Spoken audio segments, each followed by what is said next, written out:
Қазақстанның Джейлосы атанған Ақбота Нұр жаңа өмірін бастамақ, жаңа өзгеріспен.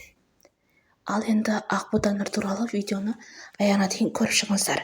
Мен сіздерге қызықты ақпаратпен бөлісетін боламын. Ақбота Нұрдың жаңа өміріне Мансұр келген сияқты. Бірақ Мансұрдың да өз отбасы, бала-шағасы бартұғын. Екеуі тағы да не білдірмек? Алдағы уақытта барлық әлеуметтік желіні тағы да шулатпақ болды. Мансұр мен Ақбота Нұрдың арасында не бар? Қандай байланыс бар? Оның барлығын тағы да сіздерге алдағы уақытта баяндап толық көрсететін боламын. Әзірге осы екі жұптың арасында бір сезім бар. Ақбота Нұрға ғашық болмау мүмкін емес. Оған Қазақстанның барлық жігіттері ғашық десем қателеспеймін. Ал сіздер өз ойларыңызды жаза кетіңіздер.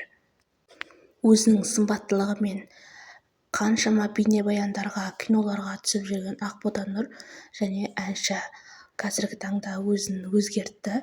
Дәл осындай сары шашпен нағыз Джейлоның, Дженнифер Лопестің екінші түріне ұқсайтын мотив сияқты. Ақбота Нұрда қартайған кезде нағыз қазақтың Джейлосы деп атанған болу керек. Өте мүсінді фигурасымен адамды баурап алатын қыз.